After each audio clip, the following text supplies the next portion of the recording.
السلام علیکم ورحمۃ اللہ وبرکاتہ۔ پروردگار عالم سے استدا ہے کہ جہاں بھی رہیں خوش رہیں، آباد رہیں، شاد رہیں۔ پروردگار عالم حفظ و امان میں رکھیں۔ جو یہ ایام گزر رہے ہیں یہ بہت امپورٹنٹ ایام ہے، عبادتوں کے ایام ہیں، اور خاص کر کے ماہ ذی الحجہ، اس میں بہت سی مناسبت ہیں۔ شروعاتی سے عقد جناب فاطمہ زہرا ہے، اس کے بعد روز ترویہ ہے، روز عرفہ ہے، بقرعید ہے،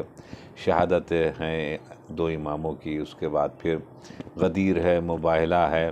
وغیرہ وغیرہ بہت اہم مناسبتیں ہیں۔ تو انشاءاللہ آج ہم آپ کی خدمت میں اہل بیت فیڈریشن کی جانب سے سب سے پہلے قربانی کے سلسلے سے کچھ باتیں آپ کی خدمت میں عرض کروں کہ قربانی جو ہے وہ ایک امتحان بھی ہے، ایک امتحان بھی ہے کہ دیکھیں اللہ کے نام میں اللہ کے لیے کون آگے آ سکتا ہے کہ جو فقراء کو دے۔ ان تنصروا اللہ ینصرکم، اگر تم نے اللہ کی نصرت کی تو بھی تمہاری نصرت کی جائے گی۔ تو یہ اللہ کی نصرت کیا کریں گے ہم اور آپ؟ اللہ کی بندوں کی جو نصرت کرتا ہے، اللہ کہتا ہے وہ میری نصرت ہے۔ تو انشاءاللہ قربانی کریں، غریب و فقراء و مساکین، یتیم، بیوہ، جو بیچارے بہت سے ایسے لوگ ہیں کہ جو پریشان ہیں، کسی اعتبار سے وہ گوشت وغیرہ نہیں کھا پاتے، تو یہ ماہ مبارک رمضان میں جیسے فطرہ نکالا جاتا ہے تاکہ وہ ان کو عید میں شامل کیا جا سکے، اسی طریقے سے بقرعید میں 3 حصہ لگتا ہے گوشت کا، جس میں سے ایک حصہ آپ کا ہے، ایک حصہ رشتہ داروں کا ہے، عزیز و اقارب کا ہے، دوستوں کا ہے، اور ایک حصہ جو ہے وہ فقراء کا ہے۔ تو اس لیے ذرا سا آپ دیکھیں کہ پروردگار عالم نے اپنے ہر عظیم ترین تاریخ میں ہر کیٹیگری کے لوگوں کو اپنے ساتھ رکھا ہے، اور الحمدللہ جو اس کے اوپر عمل کرتے ہیں اس کے کتنے فوائد ہیں، میں آپ سے کیا گنواؤں کہ حکم دیا گیا ہے۔ بعض فقہا نے کہا کہ واجب تک کی باتیں آتی ہیں سامنے میں اس ماہ ذی الحجہ کی قربانی کے سلسلے سے۔ دوستو عزیزو، اگر کوئی ایک قربانی نہ کرا سکتا ہو تو ایک قربانی کے اوپر، یعنی ایک جانور کے اوپر 7 آدمی شامل ہو جائیں، اور اگر 7 آدمی بھی شامل نہ ہو سکتے ہوں تو 70 آدمی بھی جناب شامل ہو سکتے ہیں قربانی کے اوپر۔ تو کون جناب بتائیے آپ نکل سکتا ہے؟ اور آپ کو بتاؤں کہ بہت سی ایسی چیزیں ہیں کہ جس کے ذریعے سے برکت ہوتی ہے، رزق میں وسعت ہوتی ہے۔ بہت سے لوگ تھوڑی سی محنت کرتے ہیں، بہت کچھ ان کو مل جاتا ہے، بہت سے لوگ بہت محنت کرتے ہیں، ان کو کچھ نہیں مل پاتا، بہت تھوڑا سا ملتا ہے۔ تو برکت بھی کوئی چیز ہے، ان اللہ یرزق من یشاء بغیر الحساب۔ تو دوستو کچھ راستے ہیں جس رستوں کے ذریعے سے رزق میں، تجارت میں، گھر میں برکت آتی ہے، بلائیں دور ہوتی ہے، جس میں سے یہ ایک قربانی ہے۔ اگر آپ اور ہم اگر مثال کے طور کے اوپر کوئی اگر نہ کر پائے ایک پورا جانور، تو کم سے کم شریک ضرور ہو جائے۔ بہت سے آرگنائزیشن ہیں جو اس سلسلے میں الحمدللہ آگے آئے ہیں، جو اپنے طرف سے تعاون کر رہے ہیں کہ آپ کی قربانی بھی انشاءاللہ ہوگی آپ کی طرف کی، اور اس کے ساتھ ساتھ جو مستحقین ہیں انشاءاللہ ان تک وہ آپ کا تحفہ بھی جناب پہنچ جائے گا۔ تو اس میں انشاءاللہ اہل بیت فیڈریشن بھی سامنے آیا ہے، انشاءاللہ آپ اس کے ساتھ آگے بڑھیں تاکہ پروردگار عالم آپ کے رزق میں وسعت عنایت فرمائیں، اور بہت سے جو فوائد ہیں وہ احادیث کی روشنی میں آپ کی خدمت میں بیان کرنا چاہتا ہوں۔ آئے سب سے پہلے ہمارے پیغمبر اکرم صلی اللہ علیہ وآلہ وسلم نے ارشاد فرمایا ہے کہ استفرحوا ضحایاکم فإنها مطایاکم علی الصراط۔ قربانی کو بہت اہم امپورٹنس دیں، ہمارے پیغمبر نے فرمایا کہ کیوں؟ کہ اس لیے کہ چونکہ وہ سبب بنتا ہے آپ کو پل صراط سے عبور کرانے کے لیے۔ تو الحمدللہ بہترین جانور ہونا چاہیے، اچھا جانور ہونا چاہیے کہ تاکہ آرام سے جناب ہمارے مومنین جو ہیں وہ گزر سکیں۔ اس کے بعد پھر پیغمبر اکرم ارشاد فرماتے ہیں حدیث کے ذریعے سے، یغفر لصاحبہ اضیعت عند اول قطرۃ تقطر من دمہا، کہ جیسے ہی پہلا قطرہ خون کا گرتا ہے زمین پر قربانی کے لیے، تو سمجھ لیجئے کہ اس کے تمام گناہ جناب والا معاف کر دیے جاتے ہیں۔ پروردگار عالم بہانے سے بخشنا چاہتا ہے، اور ہم اور آپ اگر اس سے فائدہ نہ اٹھائیں تو پھر ہم نقصان میں رہیں گے۔ امام جعفر صادق علیہ السلام فرماتے ہیں اسی سلسلے سے کہ جو بقرعید کے ایام ہیں، کہتے ہیں مختلف حدیث ہے یہ، من زار قبر الحسین علیہ السلام لیل من ثلاث غفرہ اللہ لہ ما تقدم من ذنبہ وما تأخر۔ کہتے ہیں کہ چھٹے امام ارشاد فرماتے ہیں کہ جو بھی امام حسین علیہ السلام کی قبر کی زیارت کرے گا ان 3 راتوں میں، تو پروردگار عالم غفر اللہ معاف کر دے گا، بخش دے گا، لہو ما تقدم من ذنبہ وما تأخر، یعنی پاسٹ اینڈ فیوچر کی جو گناہ ہیں پروردگار عالم معاف کر دے گا۔ قلت ایو لیالی، تو میں نے پوچھا، جو حدیث جس نے بیان کیا ہے امام جعفر صادق سے، ان سے پوچھا کہ کون سی وہ راتیں ہیں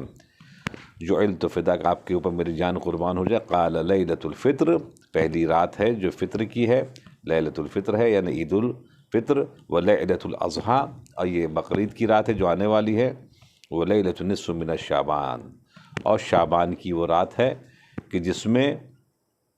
اگر وہ کربلا معلیٰ میں اگر ہو تو کیا کہنا، سبحان اللہ، اگر نہیں جا سکتا ہو حج میں تو وہ کربلا میں رہے تو سبحان اللہ بھی انشاءاللہ آپ کی خدمت میں عرض کروں گا۔ ان اللہ، امام محمد باقر صاحب ارشاد فرماتے ان اللہ یحب حراقۃ الدم و اطعام الطعام، کہ پروردگار ہے نا بہت پسند کرتا ہے قربانی کرنے کو، بہت پسند کرتا ہے کہ قربانی کیا جائے اور ان گوشوں کو تقسیم کیا جائے، ان لوگوں تک پہنچایا جائے جو لوگ مستحق ہیں۔ اذا ذبح حاج کان فداہ من النار، جو قربانی کرتا ہے حج میں ایک حاجی تو ایسا ہے کہ وہ اپنے گناہوں کا کفارہ جناب دے دیتا ہے۔ یہ امام سجاد علیہ السلام نے ارشاد فرمایا۔ اس کے بعد پھر کہا کچھ راتوں کو جاگنے کا بھی حکم دیا گیا ہے، من احیا لیالی اربع وجبت لہ الجنہ لیلۃ الترویح و لیلۃ العرفہ و لیلۃ النحر و لیلۃ الفطر، کہتے ہیں کہ جو ان 4 راتوں کو اگر جاگ کر گزارے، عبادت کر کے گزارے تو اس کے اوپر جنت واجب ہو جاتی ہے۔ یہ محبان اہل بیت کے لیے بہت بڑا تحفہ ہے۔ کون کون سی وہ 4 راتیں ہیں جس میں جاگنے کے لیے حکم دیا گیا ہے؟ لیلۃ الترویہ، لیلۃ ترویہ ہے، لیلۃ العرفہ، لیلۃ عرفہ ہے، و لیلۃ النحر یعنی بقرعید کی رات ہے، و لیلۃ الفطر، اور اس کے بعد جو ہے لیلۃ الفطر کی رات ہے۔ خدمت میں آپ کس کریں، پھر پیغمبر اکرم صلی اللہ علیہ وآلہ وسلم کی حدیث ہے من صدقت نیتہ کان اول قطرۃ لہ کفارۃ لکل ذنب، پیغمبر اکرم ارشاد فرماتے ہیں کہ اگر کوئی صدق نیت کے ساتھ، یعنی کہ دکھاوا نہ کریں، ہم بہت بڑا بکرا لے کر آئے ہیں، ہم بہت بڑا جانور لے کر آئے ہیں، ہم بہت پیسے کا لے کر آئے ہیں، اور دوسرے کے دل کو دکھائے وغیرہ وغیرہ، یہ سب کام اگر نہ کرے اور صدق کے دل سے قربانی کا اگر جانور لے کر آئیں اور صدق کے دل سے قربانی اگر کریں تو پھر ہمارے پیغمبر اکرم ارشاد فرماتے ہیں کہ کان اول قطرۃ لہ کفارہ لکل ذنب، اس کا پہلا قطرہ جیسی زمین پر گرے گا اس کے تمام گناہوں کا کفارہ ہو جائے گا۔ دیکھیے کتنے امپورٹنٹس ہیں اور کتنے فوائد ہیں قربانی کے سلسلے سے اگر ہم نے اس کام کو اگر انجام دیا۔ اس کے بعد پھر پیغمبر اکرم ارشاد فرماتے کہ انما جعل اللہ اضحیٰ لشبع مساکنکم من اللحم، کہتے ہیں خداوند عالم ارشاد فرماتے ہیں عید قربان کہ جو گوشت ہے اور جو گوشت قربانی کا جو جناب پروردگار عالم نے دیا ہے کہ اس کو آپ جہاں تک ہو سکے تقسیم کرائیں ان لوگوں کے لیے کہ جو بیچارے ضرورت مند ہیں۔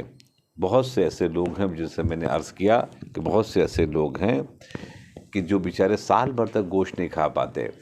اللہ نے ان کا بھی خیال رکھا ہے، ان یتیم بچوں کا بھی خیال رکھا ہے جن کے سر کے اوپر باپ کا سایہ نہیں ہے، ان کا شوہر نہیں ہے، بیوہ ہیں، بیچارے کسی بھی اعتبار سے کوشش کر کے اپنی زندگی کو گزار رہی ہیں۔ تو آپ اور ہم یہ فرض ہمارا فریضہ بنتا ہے کہ ہم اپنے معاشرے کے اس طبقے کا بہت خیال رکھیں، کہیں ایسا نہ ہو کہ یہ طبقے کو کوئی دشمن مثال کے طور کے اوپر ان کی ہمکاری کر دے اور دشمن ان کا ہاتھ پکڑ لے، تو پھر یہ جو ضائع ہوگا، یہ جو نقصان ہوگا اپنے مذہب کا، اور ایک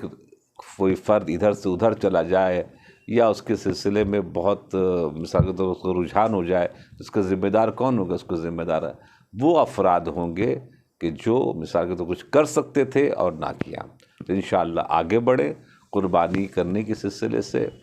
چاہے ایک تقریباً ہی جانور لے کر آئے، انشاءاللہ پروردگار عالم ہم سبوں کو یہ عظیم ترین قربانی اور عظیم ترین ہدیہ الہی کو پیش کرنے کا ہمیں اور آپ کو موقع عنایت ہو۔ اپنا بہت خیال رکھیے گا، دوستوں میں اور احباب میں خاص کر کے ان ایام میں جا کر ملاقات کیجیے گا۔ پروردگار عالم حفظ و امان میں رکھیں، شاد و آباد رکھیں۔ والسلام علیکم ورحمۃ اللہ وبرکاتہ وعجل فرج۔